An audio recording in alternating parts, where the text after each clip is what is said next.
¿Existe la filosofía latinoamericana? Un pensamiento periférico es un pensamiento situado. Europa se arroja sobre América Latina la herencia de los pueblos originarios, los proyectos de nación, el porqué de este pensamiento, el rechazo al colonialismo, la unión latinoamericana, la lucha de clases en Argentina, países subalternos, marginados, que no han participado de la centralidad de la historia. América Latina, filosofía y colonialismo. Encuentro 7. José Carlos Mariátegui. Regionalismo y centralismo. 1. Pensamiento y militancia. 2. 7 ensayos de interpretación de la realidad peruana. 3. El proceso de liberación de las colonias. 4. La cuestión agraria.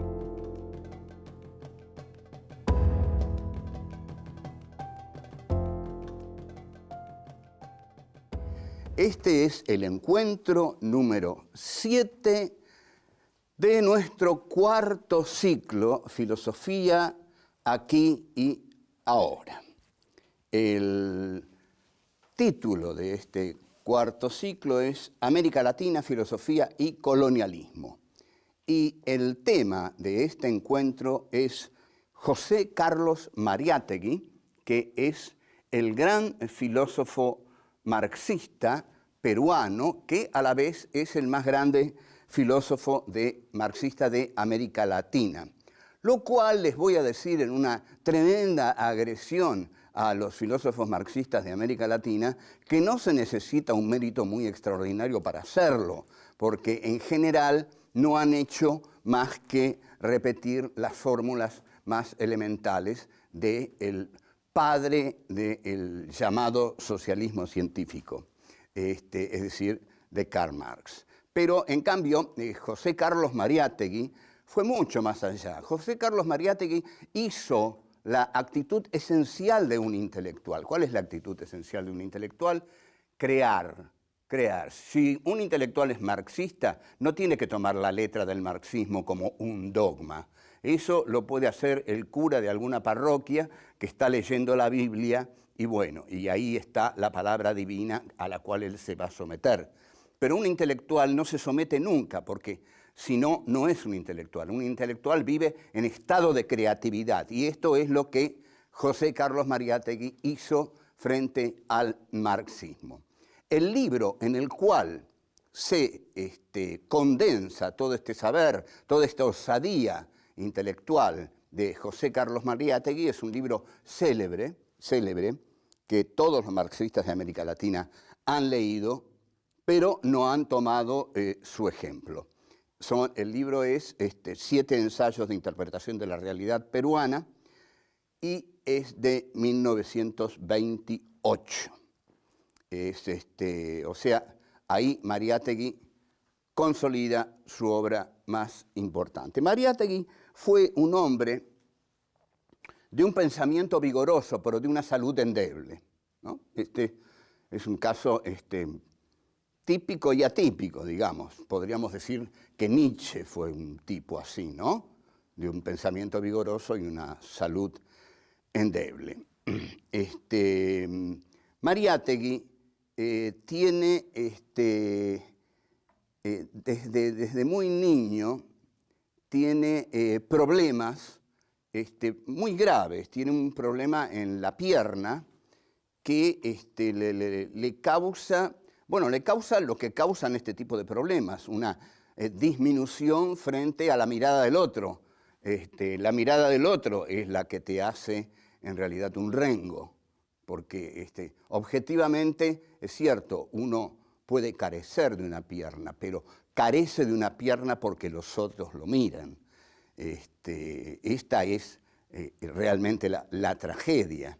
Los otros lo miran y el que carece de un miembro a la vista se da cuenta que lo primero que el otro ve en él es lo que él no tiene. Es decir, en el caso de Mariátegui, una pierna. Como todo intelectual marxista, José Carlos Mariátegui es un intelectual comprometido, es decir, es un intelectual que publica sus ideas por medio de la prensa. En realidad, si ustedes quieren conocer mi opinión, yo creo que así debe ser.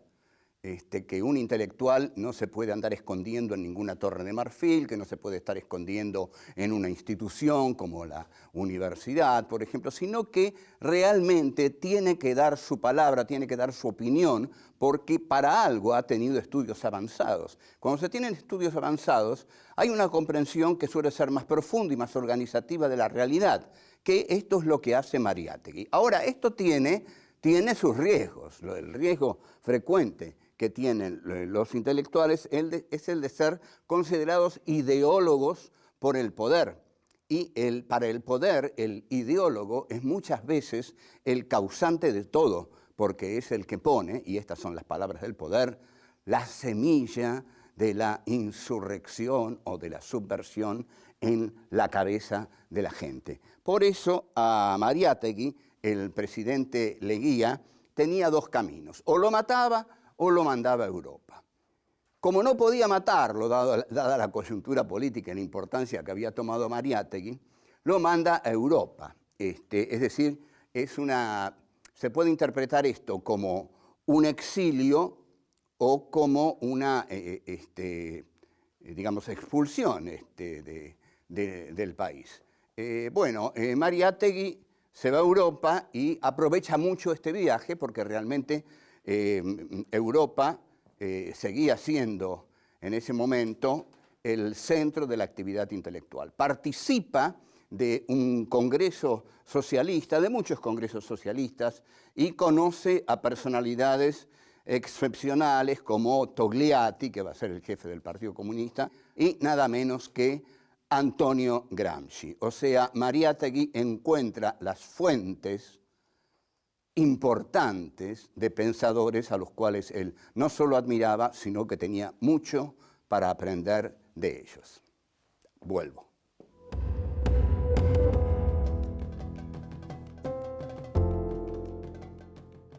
El tema más apasionante que trata Mariátegui en sus 7 ensayos sobre la realidad peruana es el de las revoluciones de América Latina.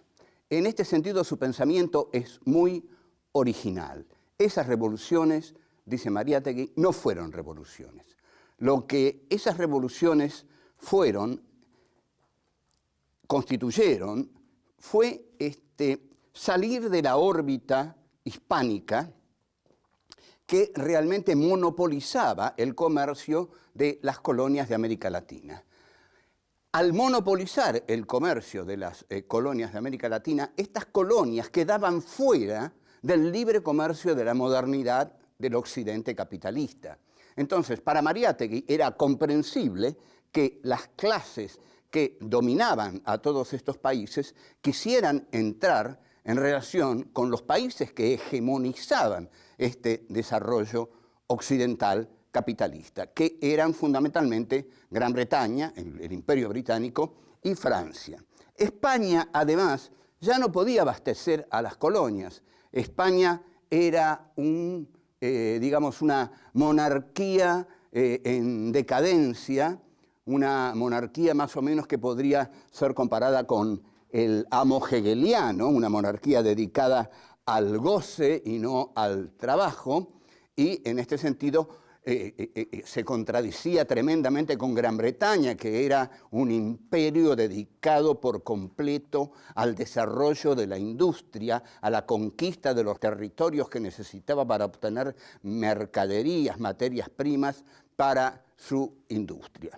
Entonces, al ver esto, Mariátegui se da cuenta que la cuestión de una América Latina unida no va a ser posible porque Inglaterra no lo va a permitir, porque Inglaterra, unida con las clases sociales nativas de los países americanos, no lo van a permitir. Esto quiere decir lo siguiente, y quiero ser claro en este punto, porque hay un librito de Alvarito Vargas Llosa que se llama Manual del Perfecto Idiota Latinoamericano. Y su primer capítulo dice así: ellos son ricos porque nosotros somos pobres. No, es mentira. Alvarito Vargas Llosa es el perfecto idiota neoliberal, que además es de esos tipos que pobrecitos que son, digamos, los hijos de un grande y que ni siquiera tienen un nombre, por ejemplo, Álvaro, no, es Alvarito. Bueno, y Alvarito lo que dice es que la queja constante de los países de América Latina es: nosotros somos pobres porque el imperio es rico. No, no es así. No es así. Nosotros somos pobres porque las clases dominantes de los países subdesarrollados establecen un pacto neocolonial con el imperio. ¿Está claro esto? Porque esto hay que entenderlo bien. Establecen un pacto, vamos a tratar de entenderlo bien, establecen un pacto neocolonial con el imperio y en ese pacto neocolonial las clases hegemónicas de la colonia dejan de lado a todas las demás, ¿no? Que no entren en este pacto neocolonial. El pacto neocolonial entonces lo hacen las burguesías mercantilistas, improductivas e importadoras, porque no producen nada, importan todo, y las oligarquías terratenientes. Entonces, así es como se establece ese pacto colonial. Y bueno, en Perú lo que analiza además Mariátegui es el problema de los pueblos originarios, el problema del indio, porque ¿qué es lo que había originariamente en América Latina? Había indios. Por eso creo que dije en algún programa que el que no tenga de 1900 para atrás escrituras por las tierras que posee, las tendría que devolver porque es un robo lo que hizo. Es decir, las tierras se conseguían aquí del siguiente modo: montaban a un tipo, le decían montá caballo y galopá hasta donde revientes el caballo. El tipo iba hasta donde reventaba el caballo y hasta ahí la tierra era suya. Así se conquistó la tierra en el siglo XIX. Ahora bien, por supuesto esas tierras se las robaron a los pueblos originarios, los cuales fueron aniquilados en todos lados. Es decir, se los mató aquí, se los mató en Estados Unidos. Lo que ocurre es que aquí se los mató para crear el latifundio, se los mató para repartir la tierra entre muy pocas familias. Sabemos lo que fue la llamada conquista del desierto de Roca. Fue una empresa para lograr el latifundio.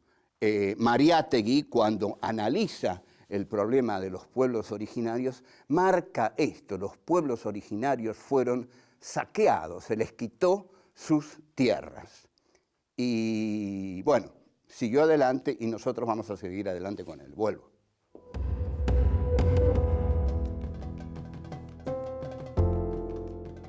En su obra fundamental, 7 ensayos de interpretación sobre la realidad peruana, Mariátegui hace una de las interpretaciones más osadas y más realmente exactas del proceso liberacionista de las colonias hispanoamericanas.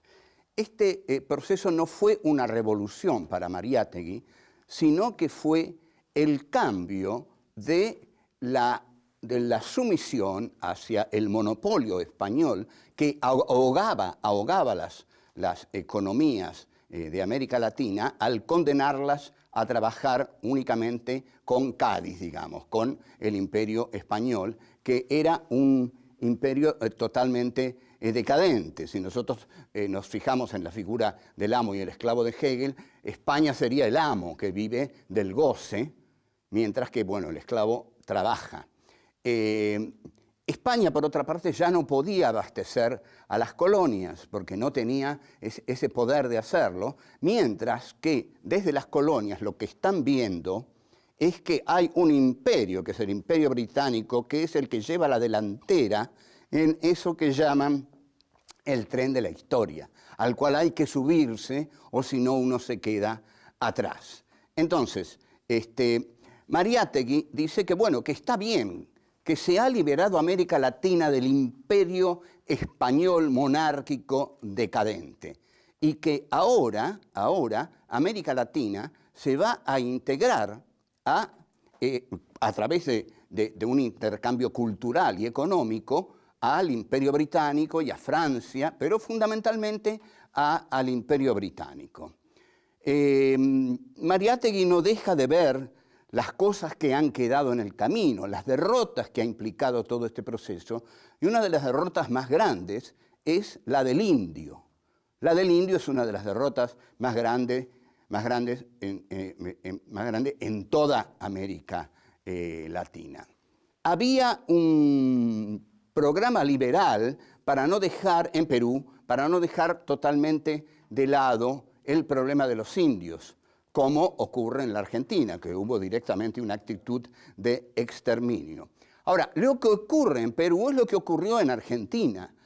No hay una nueva clase dirigente, no hay una burguesía democrática y revolucionaria. En este sentido, entonces, es que el país queda en manos, atención, ¿qué sería una burguesía democrática y revolucionaria? Sería una burguesía que quiere hacer una revolución porque quiere producir lo que el país produce, porque es una burguesía de la producción, una burguesía industrial. Pero la burguesía de los países coloniales es una burguesía meramente intermediaria. Trae las mercancías británicas y las introduce en el país, arruinando las industrias del país. Entonces, esta burguesía está aliada a la aristocracia latifundista. Entonces, entre el latifundismo y esta burguesía poderosa, muy fuerte, enriquecida sencillamente por el tráfico de mercancías, hay un poder centralizado y el problema del indio, dice Mariátegui, debió tener una solución social, pero nunca tuvo una solución social el problema del indio, tuvo otro tipo de soluciones. Y eso que el indio en Perú tiene un peso que no tuvo, que nosotros desconocemos por completo. Lo que propone Mariátegui es que si los pueblos originarios tienen que tener una solución social, deben ser ellos los que encaren sus propios problemas, deben formar congresos indígenas, congresos indígenas, algo que aquí fue inimaginable.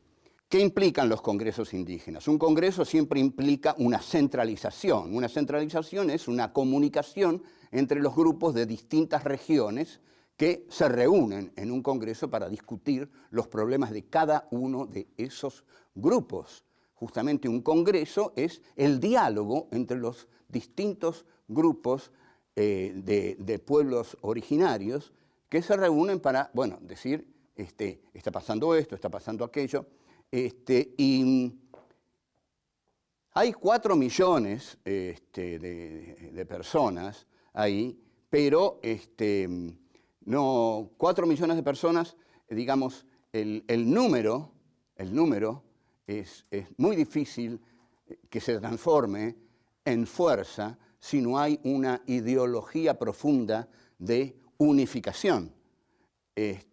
Porque, ¿qué es lo que quiero decir con esto? Que puede haber una fuerza social, puede haber una fuerza política que tenga 40 millones de personas. Pero si estas 40 millones de personas no están unidas por una ideología que realmente las contenga, les dé un objetivo y haga de ese número una fuerza, ahí es cuando el número deviene fuerza. Y bueno, pensemos en esto, ¿no? En este concepto de cómo el número se transforma en fuerza cuando se fijan objetivos comunes para todos. Vuelvo.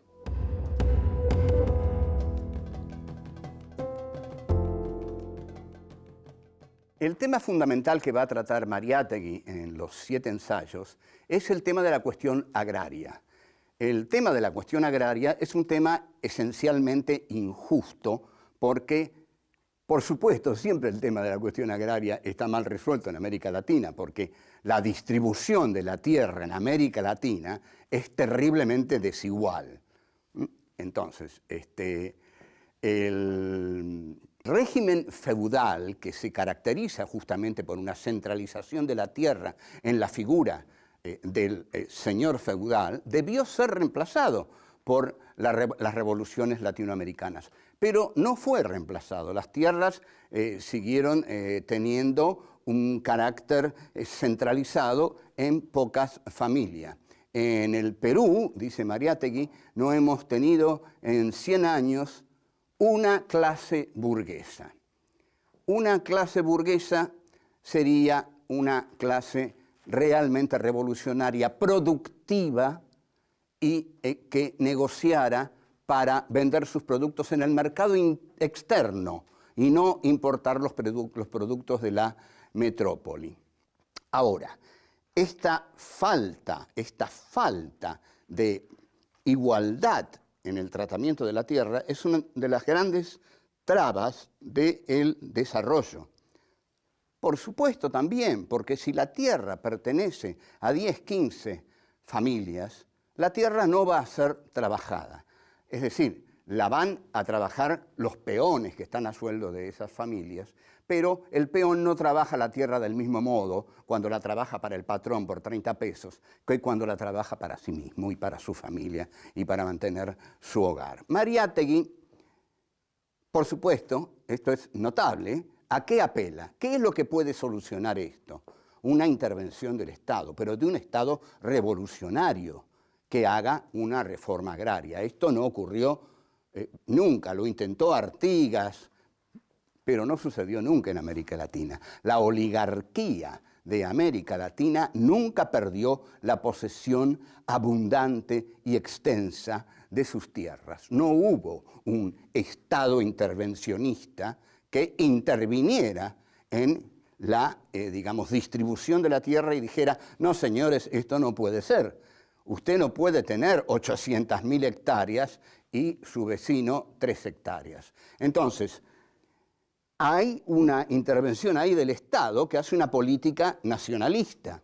¿Por qué una política nacionalista? Porque es una política para la nación y es una política entonces para todos. Si es una política para todos, entonces el Estado dice, mire, señor, usted que tiene 800.000 hectáreas se va a conformar con 100.000. Y hay 700.000 hectáreas que nosotros vamos a repartir entre los pueblos originarios y los campesinos. Imagínense ustedes si se hace esto, es la revolución, la subversión pura, el atentado a Dios, a las causas más puras de una nación, que son, ¿cuáles son? Las que justifiquen siempre que los poderosos tengan la tierra de la que se apoderaron en algún momento. Bueno, vamos a tratar aquí de ir sintetizando el pensamiento de Mariátegui. Hay, en efecto, una línea de pensamiento marxista en Mariátegui mezclada con un nacionalismo. Este nacionalismo implica el interés que tiene Mariátegui por el Perú. Mariátegui no es un teórico peruano que se pone a filosofar sobre el marxismo. Tampoco es un teórico que aplica el marxismo al Perú, como si el marxismo fuera una teoría acabada en sí misma que pudiera ser aplicada a todos los países del planeta igualmente. Lo que hace Mariátegui y lo que lo aleja de la tradición marxista latinoamericana y especialmente argentina, que es muy seguidista del pensamiento de Marx, es que Mariátegui realmente recrea el marxismo porque es un nacionalista convencido, cosa que no fueron los marxistas argentinos, que no fueron nacionalistas, y que se encontraron con serios problemas para hacerlo, con Irigoyen, con el peronismo, al cual abominaron justamente por ser un movimiento nacional, popular, populista. En cambio, Mariátegui cree firmemente en su nacionalismo y cree que en la unión del nacionalismo y el marxismo va a surgir un pensamiento original para su patria, el Perú. Entonces, ¿cuáles serían nuestras conclusiones fundamentales sobre Mariátegui? Mariátegui es el gran teórico marxista de América Latina. Su ensayo fundamental es 7 ensayos sobre la realidad peruana. Lo que Mariátegui incorpora al marxismo es un genuino nacionalismo peruano que, en lugar de someter a Perú a la teoría marxista, utiliza la teoría marxista para comprender al Perú. Es decir, hay una unidad entre nacionalismo y marxismo que en la Argentina no se dio nunca, porque el nacionalismo quedó del lado de los movimientos populares y los marxistas nunca fueron nacionalistas y confundieron al nacionalismo con el fascismo. Mariátegui no, de ningún modo. Entiende que el nacionalismo es la comprensión de los pueblos originarios, es la comprensión de la necesidad de una reforma agraria, es la comprensión de la crítica al latifundismo, es la comprensión de la crítica a la revolución inconclusa que no se hizo contra España, y ahí Mariátegui entonces es donde toma su originalidad. La originalidad de Mariátegui entonces, y con esto resumo, es que es un pensador marxista que une al marxismo con el problema profundo de la nación a la cual él quiere comprender. Bueno, chao, fue todo. Los pueblos originarios fueron saqueados, se les quitó sus tierras.